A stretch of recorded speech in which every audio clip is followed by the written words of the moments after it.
start the 2023 Pokemon World Championships. I know that Pokemon Go players are with me as an in-game event will be starting later today that features the debut of Passimian, Pikachu appearing in his World Championship jersey, and other activities to celebrate our event this weekend. Our team of casters and analysts are ready to prepare you for what's to come this weekend in our pregame shows coming up next. And we have more to share all weekend long, including a special series of videos that honor past World Championship moments and celebrate the themes of our community. Now, everyone who qualified and everyone who has ever competed in a World Championships is trying to make themselves into something more and achieve the status of becoming a Pokemon legend. That's what we based our upcoming First Worlds theme around, and it's called Legendary. Competitors here in Yokohama, get ready to report to your tournament area right after this. I hope you have a great event. Let's kick off the first day of the 2023 Pokemon World Championship.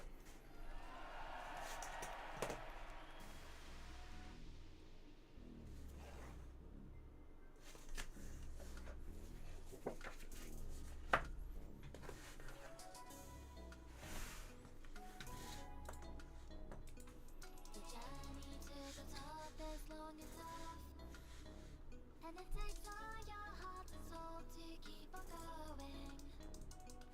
夢にたどり着くまで諦められない While your passion is the fire always lighting up a path. It's the greatest we will get to leave them all. So do you wanna be legendary? Do you wanna be legendary? Have you got what it takes to win? Have you got what it takes to win? The training has been taking all your life, and you need courage if you want to win the fight. Respect the opposition like a real hero should, then strike. While your passion is the fire, always lighting up a path. It's the greatest who will get to leave them all.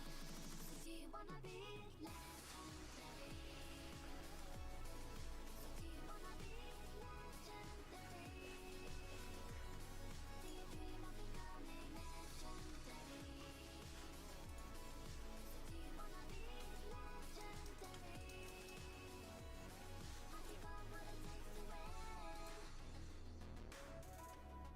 Have you got what it takes to win? Have you got what it takes to win? Have you got what it takes to win? Have you got what it takes to win?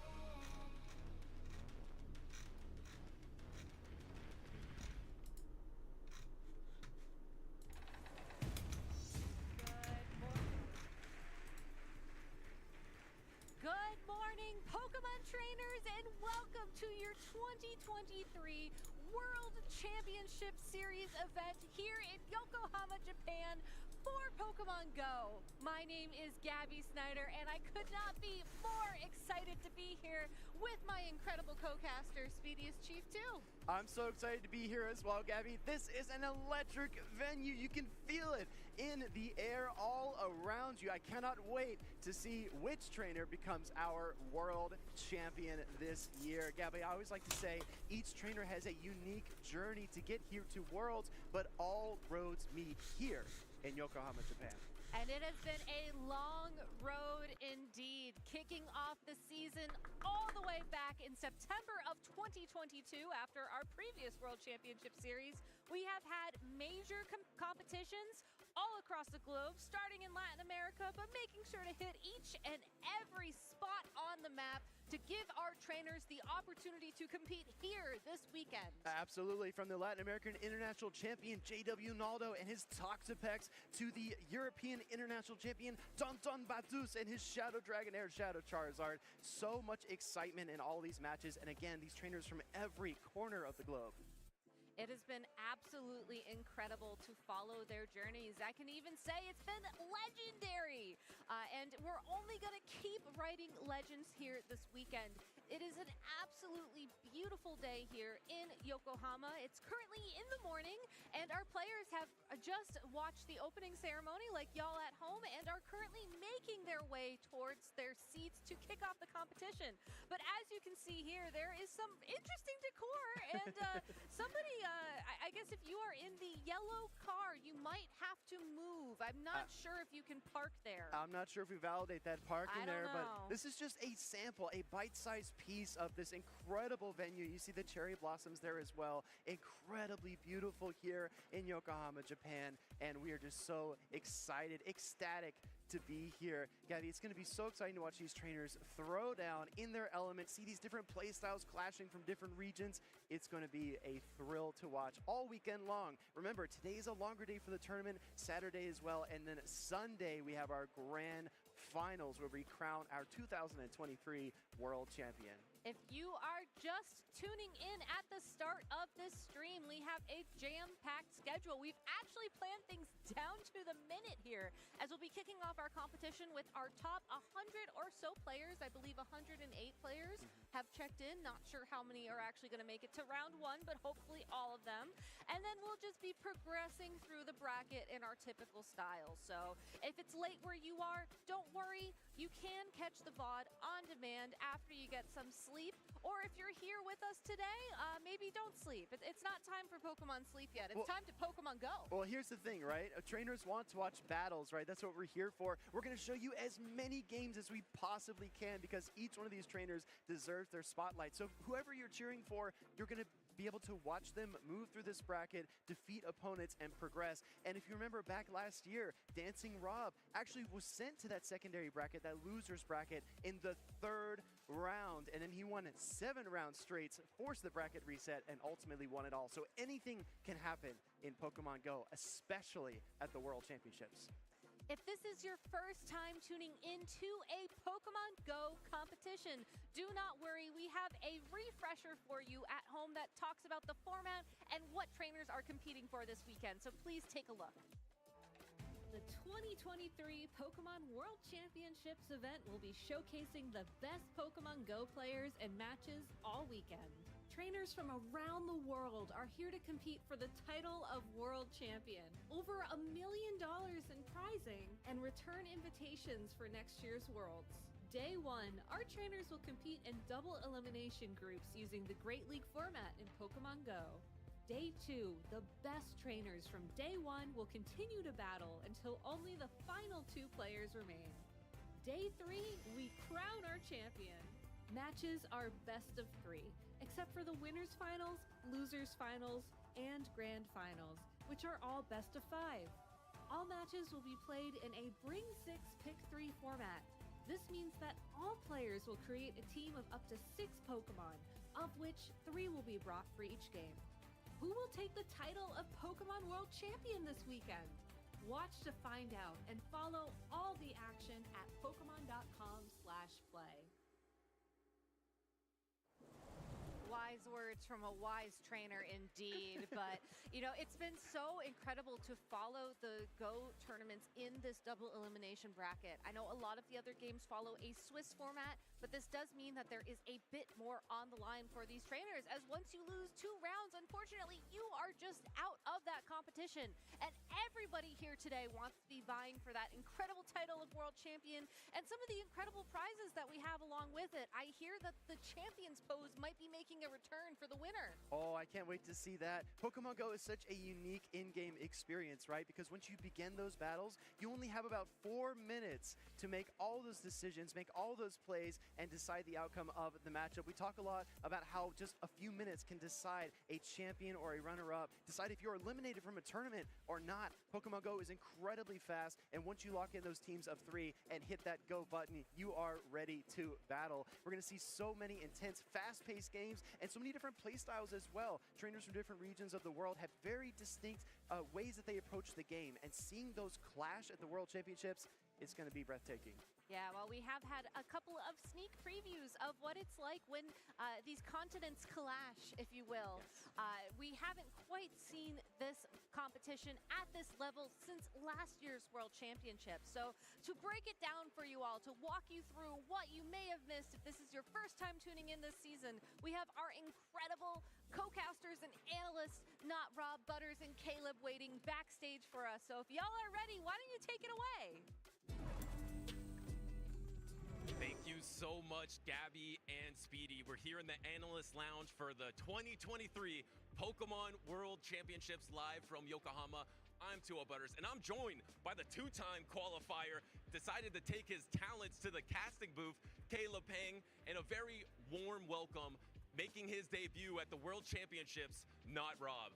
Yeah, we are here at Yokohama, Japan, the first time ever any World Championships have been held in Japan, and what an intro. I got goosebumps just watching that introduction, and it's only met even further by the hype of the competitors here. You know, you said I qualified already for this tournament, but I don't want any of that action myself. These are some of the best trainers in the world, and every battle's gonna be super tight and exciting to see, and I'm just happy to be sitting here and not feel the stress of battling. I'm just happy to be with you all this time around in Yokohama. My home is in Japan, so I'm really happy I can make this trip and break down some of the Japanese players for all of you this weekend. We have got a absolutely jam-packed schedule for you with top battlers. Every single person that's here today has been a champion at one point this season. So let's see those champions. These are the heroes of the season. You've seen a lot of them, but some we haven't seen yet, especially in the APAC region. Yeah, exactly. And we see all these trainers. A lot of them are on the official streams, but a lot of them are not. So we're going to see a lot of interesting spice picks probably from these trainers, really trying to get an advantage over their opponents. I mean, look at the names on this list. Every single trainer, a big name, someone that is formidable and can take it all. And like Gabby said, this is a double elimination format, so a lot on the line. And you could go 0-2, or you could just go and win it all. The beautiful thing about the Pokemon World Championships, it's a journey that starts at the beginning of the season. And along that road to Worlds, we have meaningful chapters along the way. First off is the Latin America International Championships. I know, Caleb, we have fond memories of the unmatched energy that Latin American community brought. Yeah, the energy from the players and from the crowd was electric and unmatched from any of the tournaments we've seen. We had JW Naruto taking it all the way with that signature talk specs, Gabriel Yova in second place, and Arnetto in third, but also just a ton of really talented trainers from Latin America, and we're very excited to see them battle for the first time ever this past November. And kicking next to the OCIC champions, we have Jakobovich, Fish on a Heater, and Valiant Vish rocking our superb spice picks. In the center, we have Fish on a Heater and Jakobovich with a win rate to match any champion that you throw in his way. And we also have Valiant Vish with the incredibly talented play for his Kanto Shadow Ninetales. Yeah, and the Fish on here with that non-Shadow Charizard. Speaking of Charizard, the region where Shadow Charizard became meta relevant is Europe. In the Europe International Championships, we had Tauntaun Batuz taking it all with 3 Shadow Pokemon, and then Nesabith and Statisan following up in second and third, a region that is definitely no stranger to innovation. Very excited to see what that region will be bringing for this tournament. Rise to Occasion told me that he thinks players have a short memory in Pokemon Go. So this is the most recent tournament in Wadaj is the player to beat right now. He's been absolutely on fire, but it could be Rise to Occasion's team that everyone needs to beat because that team is so well balanced. And how about House Stark? Able to win the first regional of the season, not play at all, and then get top 3 at North American International Championships. Extremely impressive from all of those trainers. Those were our beautiful chapters along the way to our road to Worlds. But here we are. We're at Worlds, and now I believe we have some usage data. I think some numbers are in, and there they are. This is the first time that we're actually seeing this, and look at it.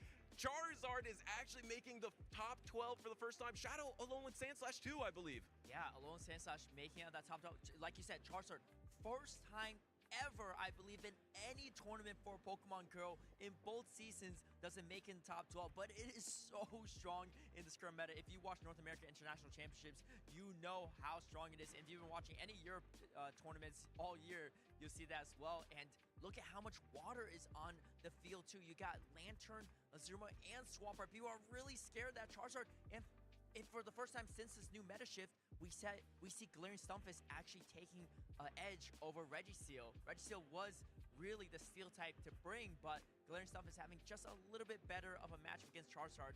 Again, people are worried about that flying fire Pokemon. We're going to see a lot of strong neutral play coming from these Lickitung users.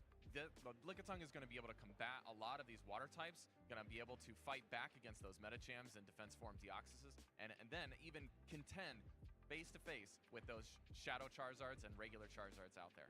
And if it's anything like what Dodge brought before, it could be all out of this top 12 usage. So this is the most popular in terms of usage, but these trainers might run anything. And our players to watch for in North America are definitely Dodge. I mean, he went undefeated in Hartford, only dropped one set to rise to occasion to reset the bracket, and then take the crown at the North American International Championships. He is on fire, and of course, rise to occasion. I think he has the team to beat right now. It's so well balanced with the Shadow Charizard, with the Shadow Swampert, the Metacham, and then our last season North American International Championships champion, one of the most consistent Pokemon Go players ever. It's Axen. He top cutted 7 times in a row, just missed it at North American International Championships, but these are the big 3 in North America.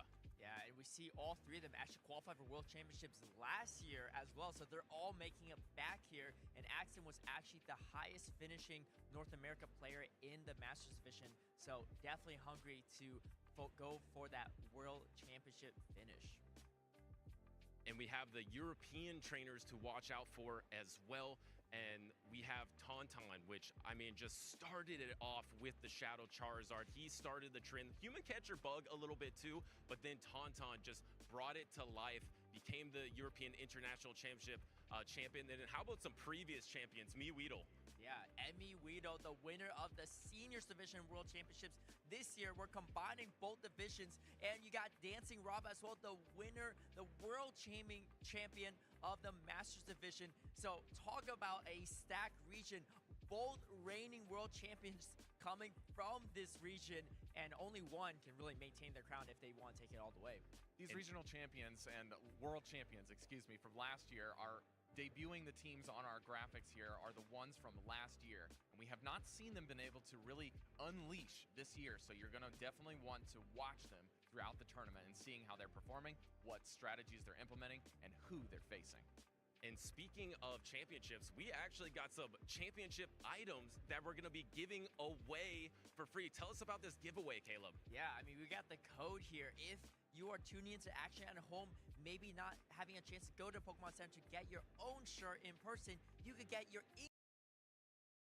in-game shirt, though, with this code. Be sure to enter this code in on Niantic's website to redeem it and get your own in-game shirts. Maybe just wear it while you're watching the tournaments and join in on the action.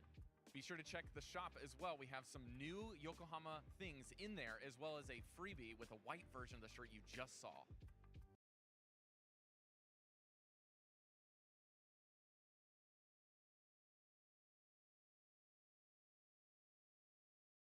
Talking about a lot of meta picks that were on the top 12 usage today.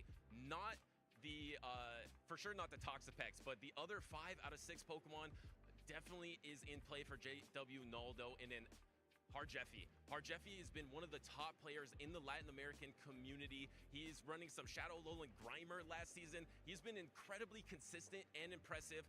And then, of course, our Neto here, Gabriel Yavova, he was dominant at the Latin American International Championships as well. These trainers are the top trainers in Latin America. Some others as well, Zardy, Arnetto, really strong too, but take a look at these trainers in this competition. Yeah, I mean, you talk about Toxapex not being super meta these days. It wasn't even super meta when JW Naldo took the entire Latin America International Championship, so maybe we'll see that come back for World Championships, his signature Pokemon, and another Pokemon that can shut down that Charizard. I can't wait to see what we're going to see today from these champions. It's going to be unreal. When we have 2 people sitting side by side competing, it's a finals every round. It's going to be amazing. And we have some more trainers to look out for in the Oceania region because we saw what Jakobovich could do in the TLN meta, which is the Trevenant Lantern knocked out meta, and he was dominant. Could those meta performances be really strong at the World Championships today? And then Fish on a Heater was just on fire. Yeah, using that non-Shadow Charizard too, Rob. What do you think about that one? Absolutely, yeah. The non-Shadow Charizard was able to provide a lot of extra bulk to him in his matchups here. Even in this highlight, you can see him taking a lot of these hits and been able to maneuver his energy so masterfully throughout the entire series. And let's not forget Valiant Vish. Valiant Vish has been a consistent Oceania top player, as well as Jakobovich with some of the best win rates around. And please check your Fish on a Heater's teams because he's been innovating as much as possible in all of these things that we think as Spice, he thinks as meta countering Pokemon. Valiant Vitch is actually top of my list for Oceania. I was extremely impressed with his play and the Dunsparce early adopter. And if you're impressed with anyone's play here, we would love to hear from you. Hashtag Pokemon Worlds on Twitter, because this road to the Worlds and the World Championships is not just about the competitors. It's about all of you as well. So please hashtag Pokemon Worlds on Twitter. If you're in Yokohama or at home, we would love to see you, and you might just get featured on the stream. And remember, it's /Pokemon for YouTube, Facebook, and Instagram as well. And some other exciting news, we got Twitch drops here. We got Twitch drops at the World Championship. So all you need to do is watch the stream to participate in these Twitch drops. Yeah, I mean, if you're watching right now, you're already on the right page. We got 2 days of Twitch drops. Day number 1, look at all these teams you could potentially get from research and additional awards, Stardust, Premium Raid Pass, and a Star Piece. But day number 2, even more important, you get the Galarian Stunfisk, even a chance for a Shiny, the one that Dancy Rob used, and an Elite Charge Team, and more prizes. So, how to get these awards? Be sure to follow Pokemon Go on Twitch, and then scroll down for the giveaway, and be able to join it to get the redemption code after watching for at least 30 minutes. But hey, the competition will be great. You'll be watching for more than 30 minutes if you start tuning in at any point in time. And if you have any further questions, be sure to check out the Pokemon Go blog for more instructions on how to redeem that code. Yeah, absolutely. I mean, we have so many giveaways and Twitch drops here, and we still got some more players to watch out for, because these are trainers we actually haven't been able to see as much because we've covered mostly NA, EU, Latin, and Oceania. So, Rob, you're our resident Japan expert. Absolutely. Please tell us about the Japan region. Look at these players. Crescent Angels is a name that many people will remember from last year as a top competitor, losing to Dancing Rob in the bracket reset, as well as Pokemichi going on a 9-0 run during the PJCS this year. Also, any of these players to look for fun games as well as high skill, Ishikawa Boy is your guy. Ishikawa Boy is running 2 Shadows in his team, as well as a Frostlass and a Chestnut the last time that we saw him, and boy is he innovating, because this player has got the energy to match no one. And the one person from last year, Crescent Angels, we have his team right here on the graphic. What do you guys think of his team? He was incredible last season. He played so well, and that's a defense form Deoxys. I mean, that's insane. He was top 8 at Worlds last season, and I'm expecting big things from him this season as well. We have some other regions. We have the South Korea and Asia Pacific. I know you're mostly NA, Kayla, but tell us a little bit about this region. Yeah, I mean, we had our 2nd place finish from last year, Golden Hada from South Korea, and we have a lot more players this year joining in on the action. One of the key things to note is that a lot of these regions, especially in the APAC region, their battles were not streamed live. So they may have a lot of hidden strategies that the trainers they're facing are not expecting. These are trainers to watch out for, but a ton more. And we got Roroy here running a fantastic team, the champion of the South Korea qualifier. And, Shadow Cancel, Ninetales, Azumarill, Double Water Swampert, non-Shadow Swampert also on top of that. It's super interesting. Definitely having a better matchup against that Charizard. A little bit worse against Noctowl, but we're going to have to see how Roroy plays that out, as well as all the other competitors from this region.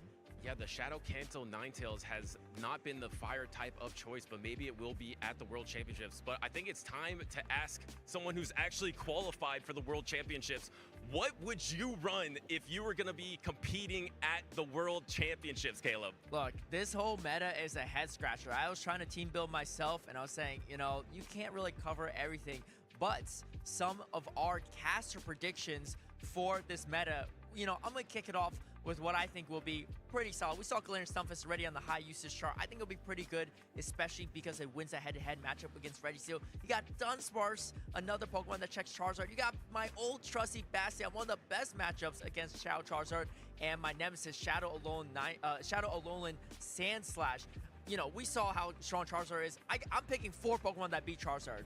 And not Rob, I mean, you do really know the Japan region because you predicted Crescent Angels to definitely Fence did. Form Deoxys. So how about your predictions for the World Championships? For sure. I picked some things that are very, very strong neutral picks. You're going to see that as a very safe option. You're going to see the Defense Form Deoxys and the Lickitung in my list here, as well as some things that can kind of hit most things neutrally, which is your Stabilize again.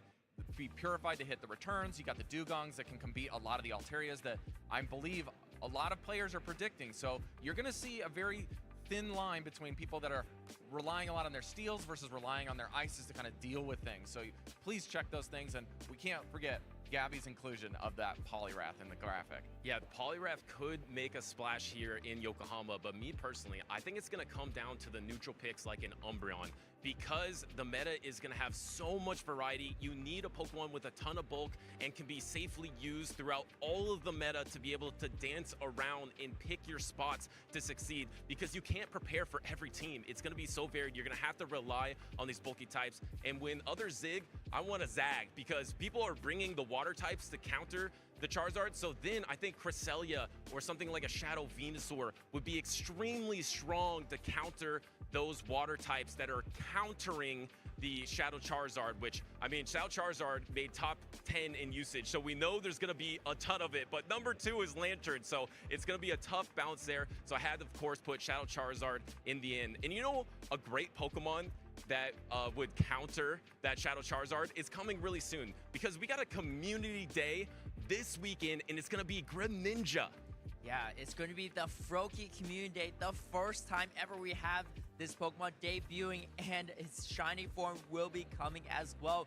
Greninja learning Water Shuriken as a move that you can learn and TM it, but also on top of it, if you evolve that Frogadier, you also get Hydro Cannon. This Water Dark type Pokemon is a fan favorite and could make a splash on the scene for a future tournament. Not this one, though. It doesn't come out yet. Let's not forget about that triple Stardust, especially if you're here in the venue. You're going to want to do that as much as you can between takes. Please try to get as much Stardust as you can and try to grind for those shinies. And don't worry, if you have to trade for one and you have some lucky friends out there, you get a discount for your trades this week. Yeah, triple Stardust, one of the coolest looking Pokemon and one of the quickest Pokemon to Hydro Cannon ever. What more can you ask for in a Community Day Pokemon? And I think we should go back to Gabby's and Will's predictions, because Gabby actually predicted the Shadow Charizard rise in the North American International Championship. So is she going to predict it once again? She did put it on her team, but at the very end, kind of like me, just putting at the end. I mean, Medicham is number 1 by a mile in usage, so she definitely got that right.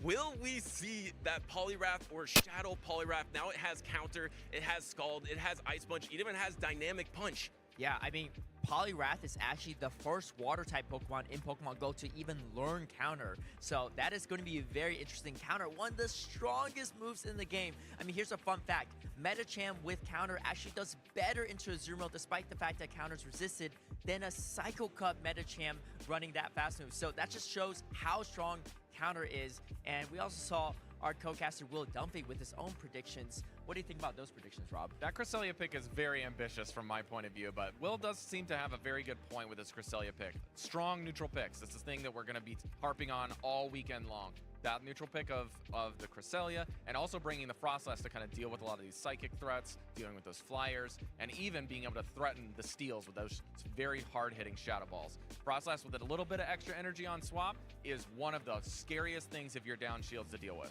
Yeah, and I think he also has Shadow Charizard and Lickitung on his list. I mean, looking at Speediest Chief's list, that's 4 Pokemon that's weak to Bastion. I'll take it any day. And before we get into the action, Who do you guys have as a favorite? I know these are old champions, so it's extremely hard to pick. But if you had to pick, not Rob, who would you choose? You know, I feel like being in Japan and wanting to go with Crescent Angels is a very safe pick, but I'm going to go with the person who went 9-0 this year. We're going to go straight with Pokemichi. This man is an absolute legend. He went with very strong neutral picks, very strong options that hard hit, and just the performance speaks for itself, honestly. Yeah, I mean, Pokemichi also getting, ranked #1 in Go Battle League, the in-game leaderboard as well. So definitely a very talented trainer. But I'm going to go a little bit back over to North America. I'm actually going to go with a young trainer, Kimisui, the winner of Fort Wayne, and then getting second place in Milwaukee. First and second in the 2 regionals he played. Also qualified for World Championships in the seniors division last year. So making back to World Championships, facing off against a lot of older opponents. But clearly, age is not a factor here in Pokemon Go. I thought you might pick Elite, but Kimisui is also a great pick. Let's not talk about that one. It's a great pick as well because, yeah, I mean, these seniors competitors have been dominating. And the pick I'm going to go with is everyone's picking Wadaj right now because Wadaj is the trainer to beat. But I'm picking the trainer who had the best team, in my opinion, at the North American International Championships. I'm going to go with Rise to Occasion because not just at NAIC, but previous tournaments, he has been one of the best team builders, and that's exactly what you'll need in this competition. But that is it for us at the Analyst Lounge. It's a perfect morning to play some Pokemon, so let's get this party started. Take it away, Speedy and Gabby. Thank you so much, Butters, Rob, and Caleb. We appreciate you so much. Great analysis as well of the overall meta and the event, so make sure to enjoy all the things going on in Pokemon Go. Even if you're not here, you are still part of the action. I'm here with Gabby Snyder, the Gabby Snyder, if I may, and I'm very excited to get into this first round. Yeah, I'm glad that you mentioned, if you're not here, you can join in on the action because like Butters, Caleb, and Rob were talking about, if you are at home starting at 10 a.m. local time, you can go out and take place in that Pokemon Go event. I'm so excited that we're getting the Pikachu in the Yokohama jersey. Yeah. Personally, I really want a shiny one, so keep your fingers crossed. I'll be out there hunting and using my Go++, maybe while we're behind the desk in hopes for the best. But still, there's going to be so much incredible Pokemon action here. You're not going to want to miss a minute of it. Absolutely. This meta feels like a flashpoint for Pokemon Go because as the season progressed, we had 4 different Go Battle League season updates. So essentially you can break it into kind of quarters, right? I think if we have a Charizard World Champion, it has to be here in Yokohama, Yes. Japan, because Carbink will become eligible next season and the landscape will shift yet again. So I can understand the Charizard pick here. I can understand the usage and the counters coming up as well, the Galarian Stunfisk and everything else. I don't know, maybe some Frostlass, Cresselia. We'll see what happens. We'll see what happens in our first match of this World Championships. Let's go down to the stage and check in on who our competitors are.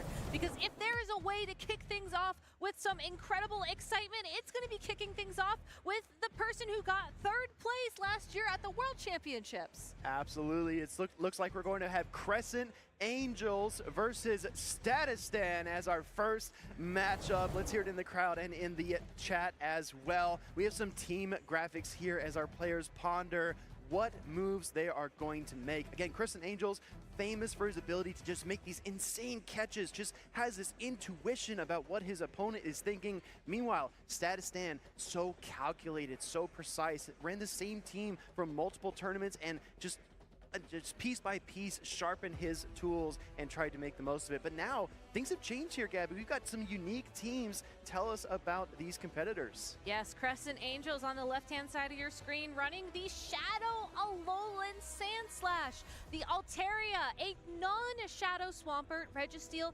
Defense Form Deoxys, and a Alolan Ninetales. Again, not Shadow for 2 of those Pokemon that typically do carry their Shadow attributes. Statistan bringing some unique Pokemon himself, kicking it off with a Shadow Dragonite, a Noctowl, a Lantern, Medicham, Shadow Quagsire, and the Stunfisk.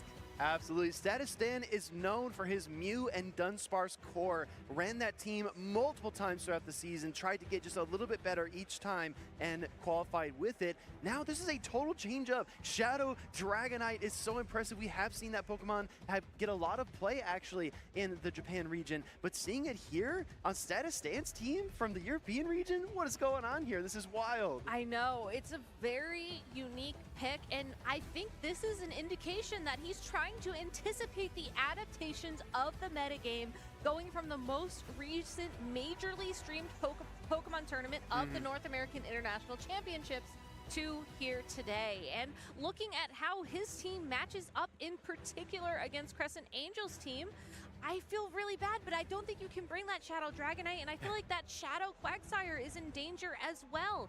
Crescent Angels bringing 2 Ice-type Pokemon. That's not a common ABB line for these trainers to carry, as Ice is a very difficult, very frail type of Pokemon to run. It is, but in certain elements, it can really excel, and against a Shadow Dragonite, it absolutely does. So many obstacles for Statistan's standout Pokemon here. Can he make the most of this matchup? Shadow Quacks are going to be very interesting. Bulkier than Swampert, has access to Mud Bomb, Stone Edge, Sludge Wave, Earthquake. You can just reach into a bag and pick out the charge tech you want. Let's see what he decided to do. Our first game is getting started here of the 2023 World Championships. Let's get hyped. All right, we're kicking things off with a Galarian Stunfisk out on the field for Statistan and the Shadow Alolan Sandslash for Crescent Angels. And interestingly enough, it looks like Crescent Angels is going to stick in for a little bit, possibly trying to get a drill run before swapping into something that has a more favorable matchup against the Galarian Stunfisk. Oh, you called it out, Gabby. The Shadow Alolan Sandslash has so much play into this team from Statistan. Incredibly safe lead. Going for the Rock Slide here. This will not be enough to knock out the Earthquake. Definitely would be. Crescent Angels decides to Protect Shield it up, though, and that's an early misstep. The instant switch out there into the Shadow Quagsire for Statistan.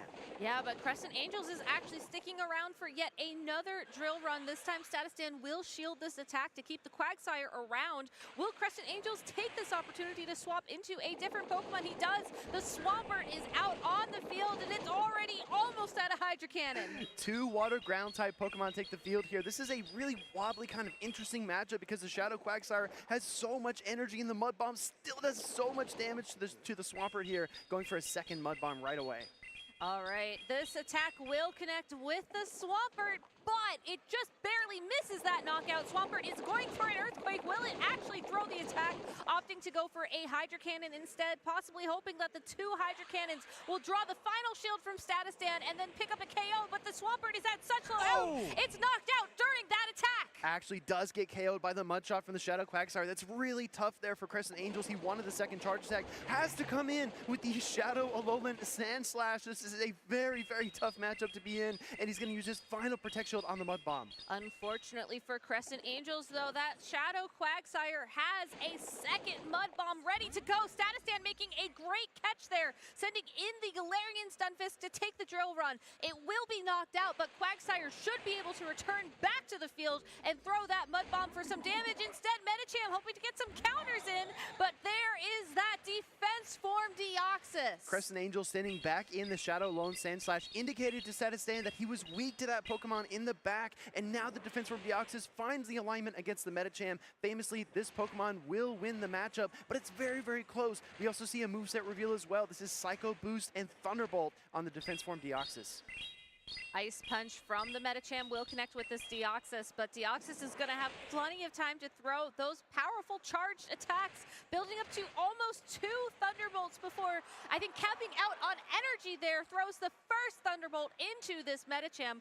Probably not enough to get that KO, but there is another attack waiting in just a moment later. Actually going for the Psycho Boost here. This is a very interesting play because Crescent Angels needs to switch out. This does debuff his defense from Deoxys. Not enough to kill the Medicham. In comes the Shadow Quagsire looking for the charge attack, so he's going to bank some extra energy. Goes for the Stone Edge here, and this will definitely get a knockout. Deoxys defense form will be KO'd, and that will just leave this Shadow Alolan Sandslash. Has a little bit of energy, can get into an Ice-type charge attack, but it's a charge attack priority event. The Shadow Alolan Sandslash wins it for the knockout on the Shadow Quagsire. Ice Punch freezes out the Shadow Quagsire. They're getting the knockout. Here comes the final Pokemon. It's Medicham, just a little bit of HP left. Double super effective counters get the knockout, and it's a simul KO.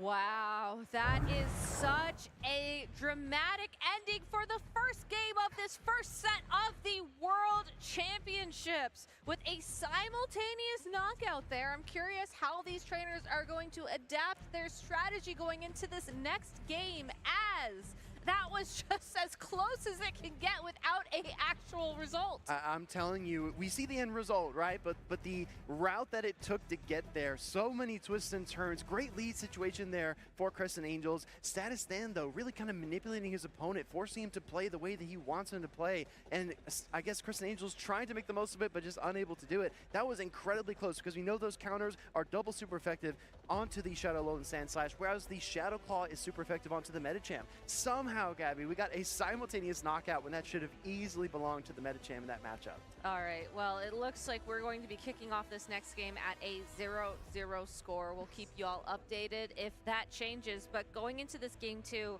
you know, Crescent Angels made a very comfortable lead with that Shadow Alolan Sandslash in game 1. Do you think that's something he's going to risk again going into game 2, or do you think he's going to mix it up, anticipating a mix-up from Status Stan? The key word right there is risk. I don't think it's any risk to bring that Shadow Alolan Sandslash, especially in the lead, and that's just the power, the versatility of that Pokemon since the update where it acquired Drill Run, because now you can put it anywhere on your team. You can have it in the lead, you can safe switch it, you can even put it in the back of your lineup and still find play against your opponent. I really do believe the pressure is still on Status Stan here to adjust, because it feels like he's playing 5 versus 6 or maybe even 4 versus 6. He can't bring his Noctowl for fear of the Ice, the Registeel, and the Shadow Alolan Sandslash, and he can't bring the Shadow Dragonite either. So it's kind of like boiling down this team. Things seem pretty clear for Crescent Angels, but we'll see if these competitors are observing the same things we are.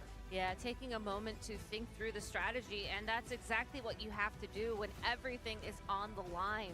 It's only round 1, but if you take an early loss, maybe if you're someone as incredible as Dancing Rob, you can just win out and then win the tournament from there on. But you want to give yourself the best chance to win, and this is how you do that. So It looks like these trainers are getting ready to lock in, taking those last moments to think their strategy too, and we are good to go for this next game in this set. Again, Crescent Angels versus Status Stan.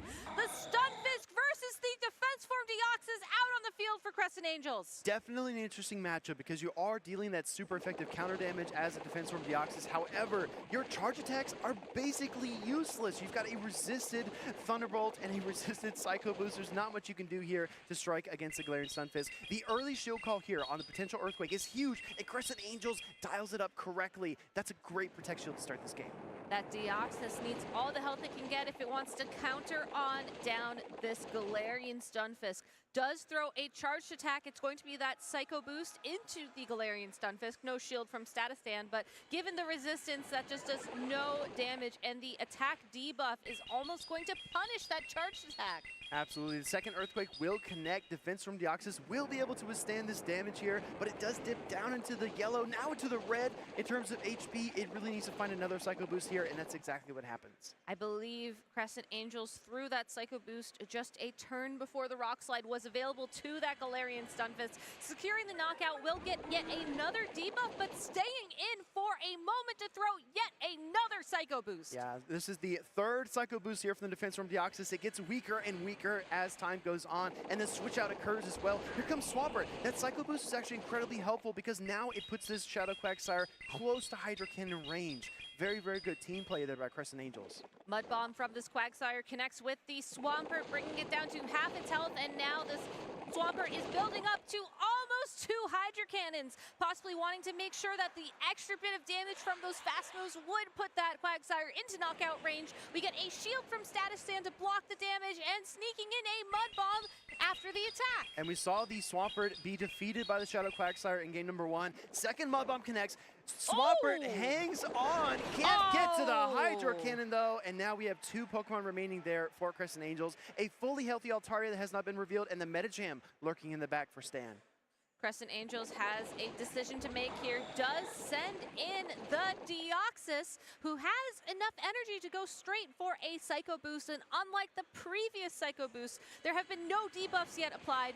Does miss the knockout on that Quagsire, but stays in for just a second longer. The Altaria finds the alignment it was looking for against the Medicham, but with Ice Punch available to it, this is more of a neutral matchup than Crescent Angels may have anticipated. This is pretty tough because the Medicham will get to an Ice Punch every 6 counters, right? 6, 6, and 5. The Altaria needs a lot of Dragon Breaths to gather energy for the Sky attacks. Gonna go for the first one right here. Great timing there by Crescent Angels to get the single Dragon Breath and then throw his charge attack. And remember as well, his defense from Deoxys in the back does have a Psycho Boost available to it when it comes back onto the field.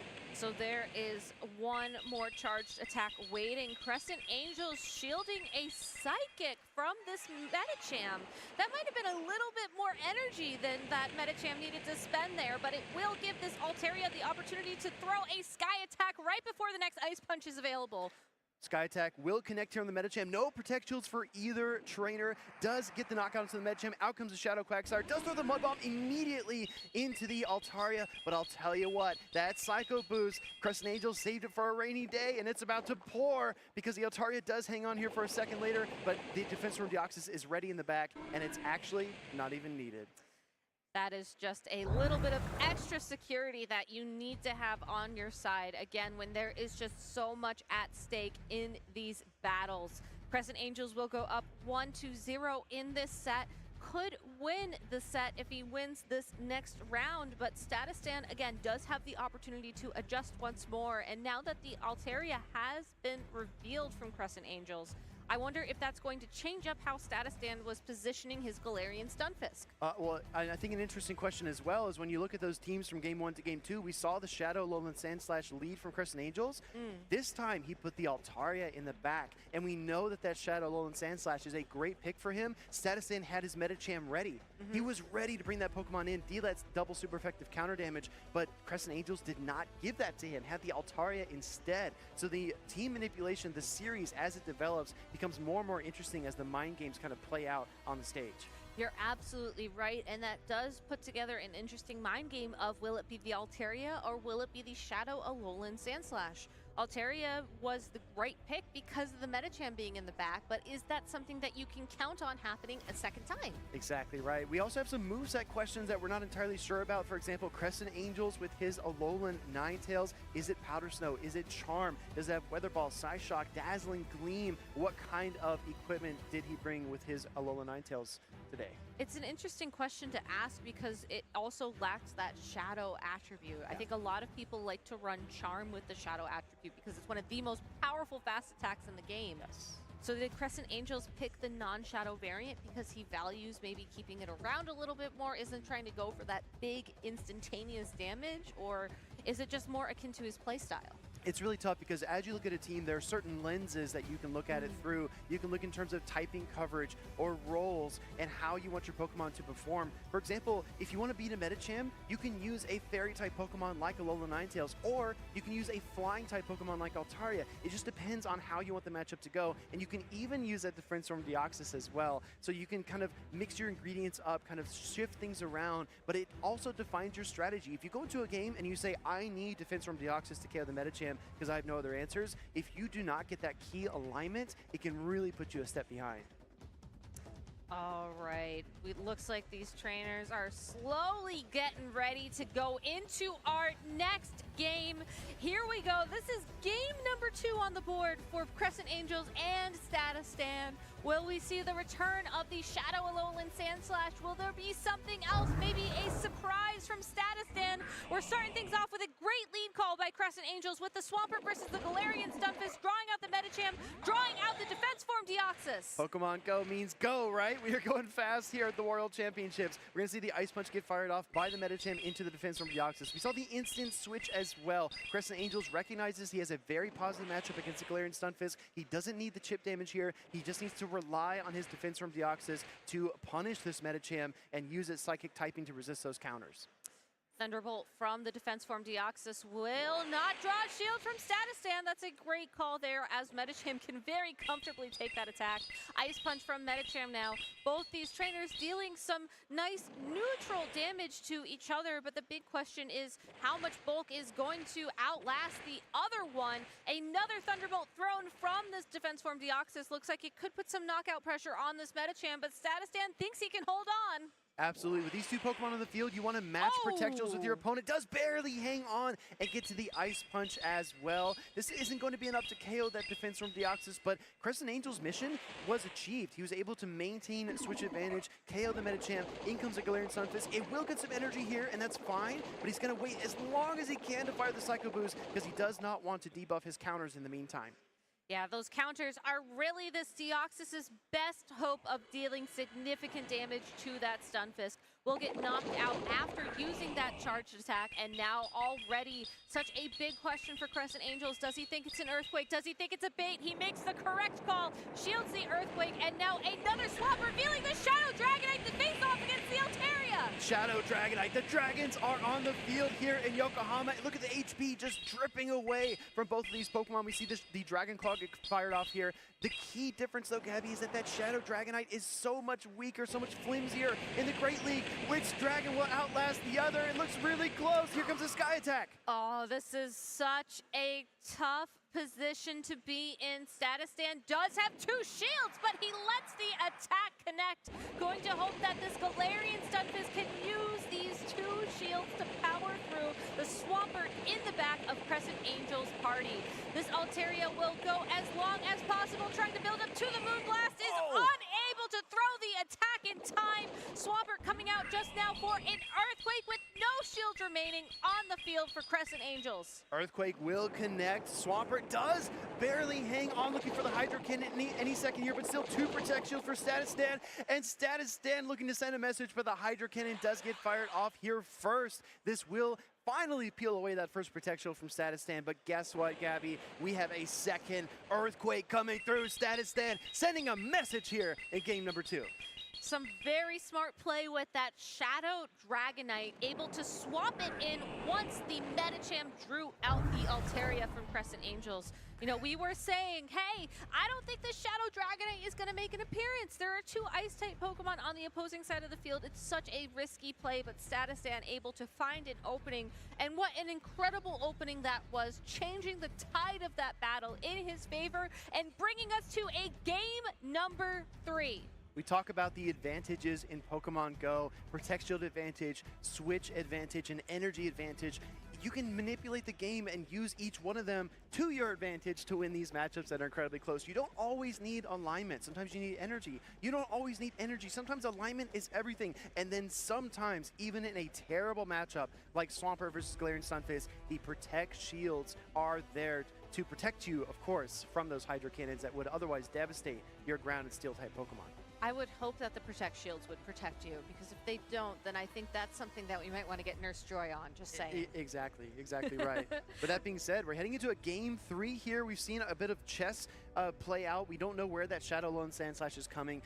Statistan incredibly proficient with how he moves his Pokemon around, finding ways out of bad matchups. And we've seen Crescent Angels really lean heavily on that defense from Deoxys as well. I think he needs to continue to bring it. But what really impressed me is that Statistan brought the Shadow Dragonite. He says, I don't care about your Registeel, I don't care about your Shadow Alolan Sandslash or your Alolan Ninetales. I'm bringing the Dragon and Flying type.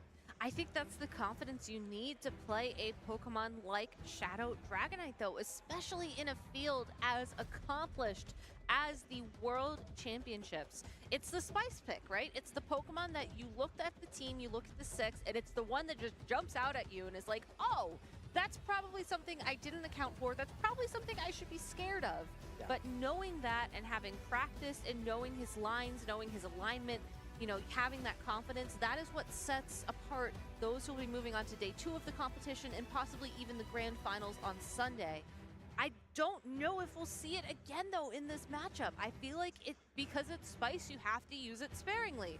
Unless you have a decent spice tolerance, which admittedly I do not. So maybe we'll just skip that note for a bit. That's exactly right. You don't want to skip straight from mild, to hot, right? But we're going to see what happens. I want to call it an interesting play that was made earlier on in this series as well. Statistan throwing the Psychic against the Altaria. That looked really curious, really strange, right? We know that the Ice Punch is not only super effective, it's double super effective. That definitely would have been enough to KO the Altaria.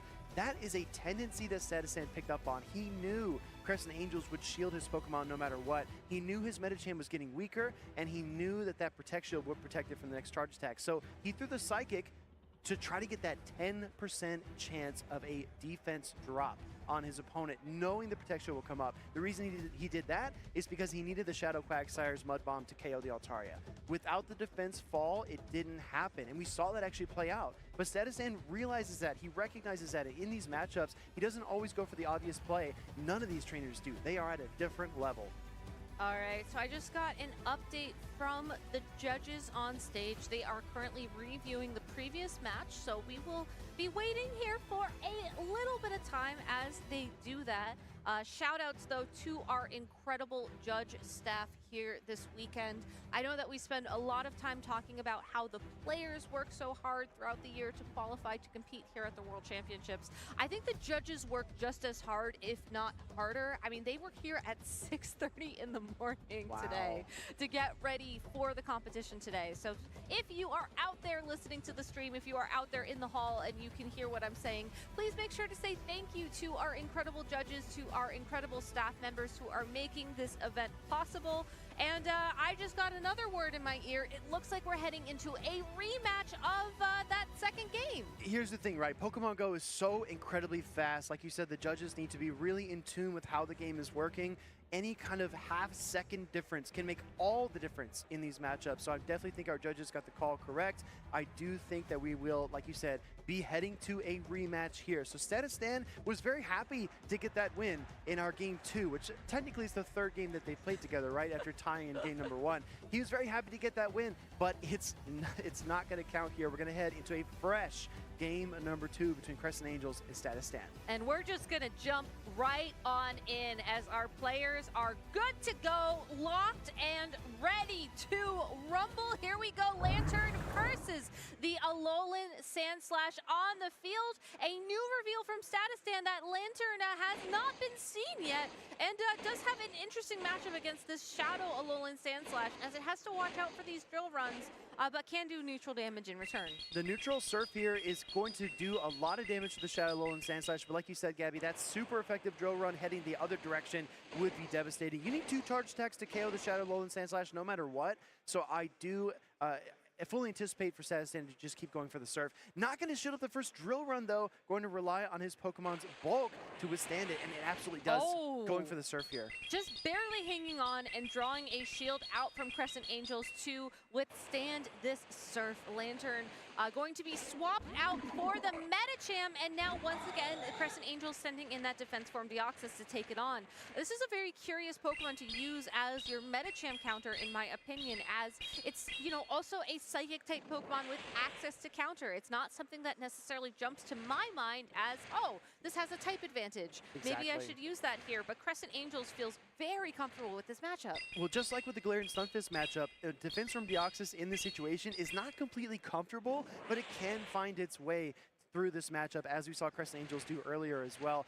The Thunderbolt will get fired off here by the defense from Deoxys. Going to chip away at the Medicham. We've seen 2 more Thunderbolts will be enough to knock out, but if Statistan starts to use Protect Shields, Crescent Angels needs to match him. He does want to maintain switch advantage here. Statistan seems very comfortable saving those Protect Shields till the end of the matchup, and I think that's something that Crescent Angels needs to note here, as he does seem to utilize his shields just a bit sooner on. We have another Thunderbolt heal here from that defense form Deoxys. Will Statistan shield it? It looks like he's just gonna let it go. Again, trying to save both both his shields for possibly a incredibly powerful Pokemon waiting in the back of his party once again. That's so risky to bring. Oh, here comes the Shadow Dragonite into the Shadow Lone Sandslash, but that's the difference, Gabby. 2 Protect Shields. You can Protect Shield up this double super effective Ice Punch. Try to Dragon Breath your way all the way through this Steel Ice type Pokemon and find the Swampert on the other side, but you need to use Protect Shield here. Status Sand's going to be very relieved when he sees the 3rd Pokemon there for Crescent Angels. Just like your Shadow Charizards of the world, Shadow Dragonite benefits from having 2 shields to protect it. We see the Deoxys come in and just in the nick of time gets a Psycho Boost to connect with that Dragonite, but that's not going to be enough for a knockout. Dragonite able to hold on for just a little bit longer, gets to a Dragon Claw, gets to almost 2 Dragon Claws before throwing that attack. It takes about 10 seconds for the Charge Attack minigame to complete. The switch timer is not available for Status Sand. He wants to reach for the Lantern. He can't get to the Lantern. The Hydro Cannon is ready, and Crescent Angels will deliver a strike right here. Just barely getting there in time. This Hydro Cannon will pick up the KO on the Shadow Dragonite. Lantern now just a single fast attack away from being knocked out. And Crescent Angels wins the first round of this World Championships tournament 2-0 against Status Stan. Incredible play by both trainers. Status Sand will fall to the loser's bracket, but he's not out of the tournament yet. He will continue on and try to make the most of his moment here in Yokohama, Japan. Crescent Angels, meanwhile, everything we expected, right? Incredibly talented, very versatile with his approach. We didn't see any of the crazy 1 HP catches that we saw last year at the World Championships, but he has more games to play, so we might see them later. I was going to say this might have just been a warm-up for both of these trainers, as it's still early on. This was only round 1, or round of top 96, I believe is how we had it on the graphic. And we're just going to be rolling on through these rounds as we progress through the tournament today. So a great way to kick things off. I definitely feel all awake and energized and good to go. And I'm so excited to see who our next matchup is going to be, because from here on out, including the previous matchup, these are all worlds qualified players. They're all playing at the level that they need to be at to win this competition this weekend, and it's such an honor to see them compete. Let's take a quick look back at some of the highlights from that series between Crescent Angels and Status Stan. Again, landing the Stone Edge there, looking for the knockout here against the Shadow Alolan Sandslash, but the Charge Attack priority event, the Ice Punch getting fired off first, and then we see the tie that happens here in our first matchup between those 2 Pokemon. Again, such a close matchup. The Psychic did not proc that defense fall here, so we did see the Altaria defeat the Shadow Quagsire. And again, you can just see the emotion here because it's so important. These games matter so much. The defense from Deoxys coming in here with just a sliver of HP, able to get the Psycho Boost as well. It's just been so clutch, so close, and so much fun to watch. Literally down to the half second, as I think that Deoxys was able to throw that Psycho Boost right on the turn.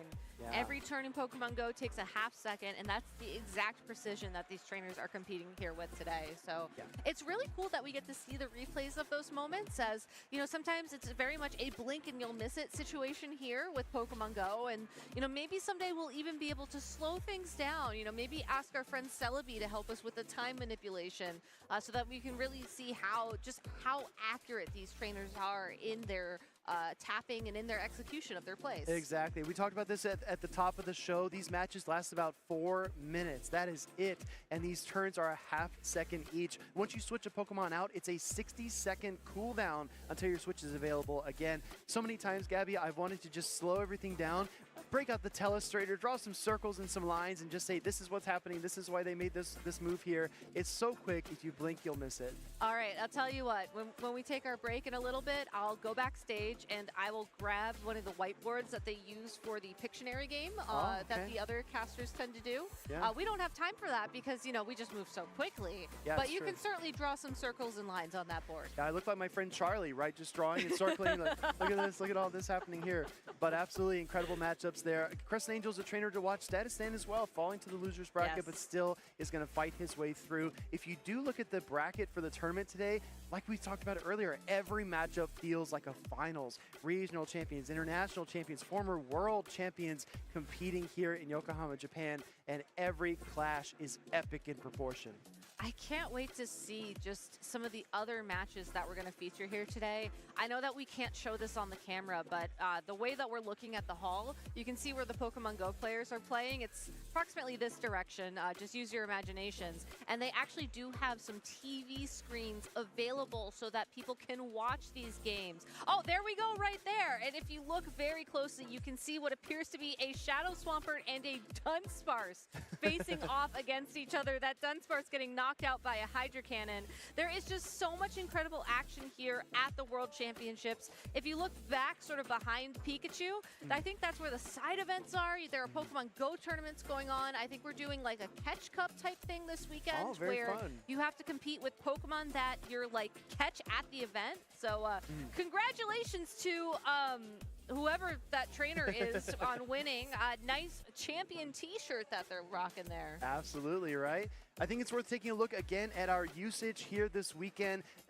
Charizard, making an appearance there in the top 12. This top bracket has always been dominated the entire season. Pokemon like Medicham, Lantern, Galarian, Stunfisk. We've seen those Pokemon, Trevenant, Noctowl, for example. Noctowl sliding down to the second row for, I think, the first time all season at only 33%. And like we talked about at the top of the show, we've basically had 4 Go Battle League rotations throughout the season. So the meta has shifted. Trainers like House Stark can bring Noctowl before the Wing Attack update, and then they can still make an appearance without it at NAIC. So I think that's a big test as well. Azumarill, a Pokemon that was incredibly prominent last season, has kind of fallen off the map in Season 2. We haven't really seen it as much. I don't know. What's sticking out here to you, Gabby? I mean, if you want to talk about like just how the metagame evolves throughout the different seasons, typically we get those moveset updates like you mentioned, and then some Pokemon become more powerful and they become more popular, and then the Pokemon that have bad matchups will then sort of decrease, and that's exactly what happened with Azumarill.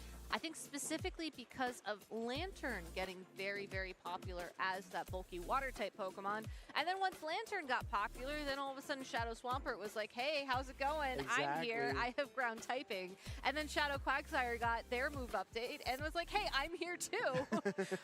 It's really just a party if you want to think about it in that perspective. But, you know, looking forward and just looking at what could be coming in the future, I know Carbink is making a splash. I feel like, especially knowing that Carbink is a rock fairy type Pokemon and has some incredible access to fairy type moves, I feel like Medicham has that big target on its back. I mean, someone had to put it as their caster predictions, and I took one for the team, admittedly. But I don't think it's going to be there for much longer, as I think it's had its moment, and now Carbink is just going to be like, hey, I'm joining the party. Exactly. Next season is going to be very exciting to watch, and all the Charizard that we have here, I do think that usage will decrease significantly going into the next season. But I wanted to point out, it's really important to look at what is there in the usage, but also to recognize what isn't there. A lot of Pokemon usage comes down to finding the right targets. If you don't have targets for Registeel, if you don't have as many Noctowls in the meta, it's not as useful. If you don't have as many Trevenants in the meta, Noctowl is not as useful because that Pokemon is the hard counter to the opposition. And I think we also see kind of echoes and ripples through time of how these Pokemon develop. Speaking to what is and isn't there, Kimmy Sweet famously looked at the usage graphics and he said Defense from Deoxys has mid to favorable matchups across the board here. I'm going to bring it. And he won a regional championship with it. And then we look at trainers like Crescent Angels bringing it here. Maybe seeing the same kind of things happening throughout the meta as it develops, picking up on similar notes. We've seen Pokemon kind of rubber band in and out of the meta as well. Lickitung incredibly prominent to start the season, kind of disappeared for almost 3 months. Then it kind of trickled in back, and then at the last few months, we've seen it just explode in usage, and it's in our top usage here as well. Yeah, well, I would love to pick your brain later, Speedy, about what you noticed in terms of what isn't there on the top 12 usage graphic. But what I noticed isn't there is our next matchup. So let's go ahead and take a look at the stage and feature our next match in this tournament. It is going to be Kazuzato, apologies there, from Japan versus Inadequance from the Netherlands. And what an incredible matchup this is, as Inadequance has one of the best top cut records out there, having top cut every single event he's competed in this weekend, qualifying from the Stuttgart Regionals in Germany. Now, there was a Go Battle League season shift in which there weren't a lot of moveset updates, but one of them was Jellicent with Surf, and Inadequates actually brought Jellicent with Surf, I believe it was to Stuttgart, and did place there as well. Our trainers here have their teams on the screen for you. What's going on here, Gabby? Another Shadow Dragonite? You saw my face when I noticed that, I think. But yes, Kazuzatoho has a Shadow Dragonite as well on his team, alongside of a Azumarill, another Pokemon that we were coincidentally just talking about. A Lickitung, same. The Defense Form Deoxys, also same. Registeel, we've talked about that enough this season, but we can talk about it some more. And the Swampert, again, no Shadow attribute on that Swampert. And Adequin's running a team of the Lantern, the Dunsparce, the Medicham, Shadow Venusaur, the Galarian Stunfisk, and of course, Shadow Charizard. Now, I heard some rumors, Gabby. I don't know if it's confirmed, but our first piece of confirmation is coming through here. A lot of European trainers here are bringing that Shadow Venusaur. Call it what you will. Maybe it's a hole in the meta. Maybe it's finding some new targets, or maybe it's inspiration from their very own Dancing Rob World Champion. We're going to see how the Shadow Venusaur performs here against the opponent. I do think the Shadow Dragonite is definitely worrisome for the grass and poison type, but Inadequates again has played so many unique Pokemon in his top cuts, including Mandibuzz and his Shadow Nidoqueen, as well as the Jellicent with Surf, Shadow Sableye, and even Jumpluff, Gabby. He finished 3rd place with a Jumpluff in a previous regional championship.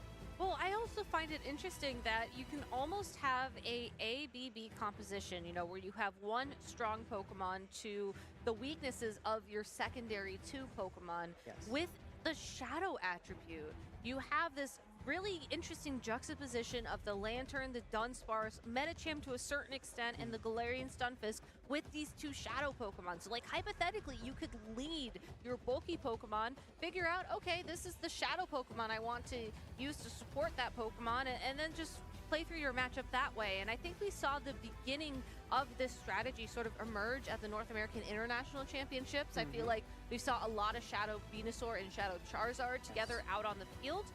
And I think that's the right call to make going into a World Championships, because while you want to have the consistency that bulk affords you in this game, having a Shadow Pokemon to act as a closer, or possibly even as your safe switch and a closer, is such a commanding position to take in a battle. It's a balancing act, right? You have to balance your bulk with your offensive firepower. And if you look at this team for Inadequates, Charizard, for example, doesn't have the best time against steel types or water type Pokemon. If you have your Shadow Charizard in the lead, maybe you put your Dunsparce and Galarian Stunfisk behind it. 2 Pokemon that excel at defeating steel type opponents, flying type opponents, even fire types as well. It could be really interesting to see how these teams develop and how these lines I guess materialize. You can run ABB with the shared weakness in the back, or you can even run an ABA with a weakness in the front and the back to the same typing, and that gets a little bit tricky to navigate. It makes it very difficult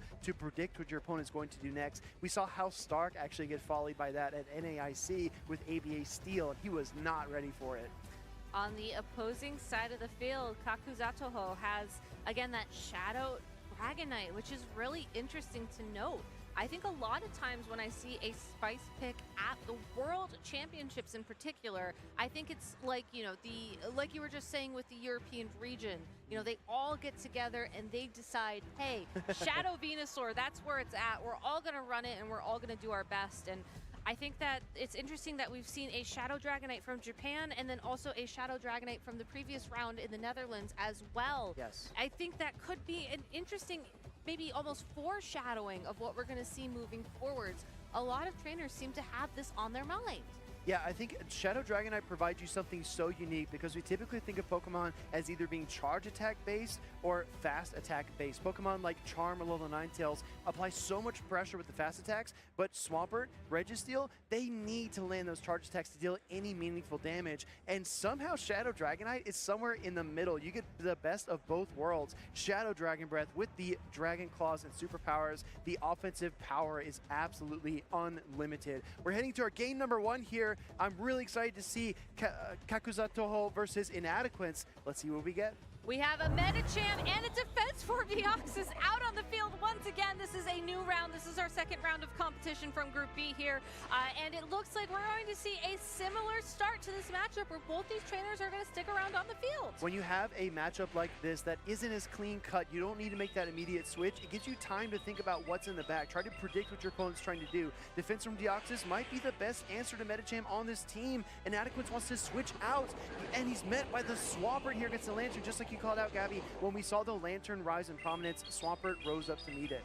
That being said, the Lantern Surf will still do significant damage to this Swampert, so Kakuzatoho can't get that comfortable in this matchup.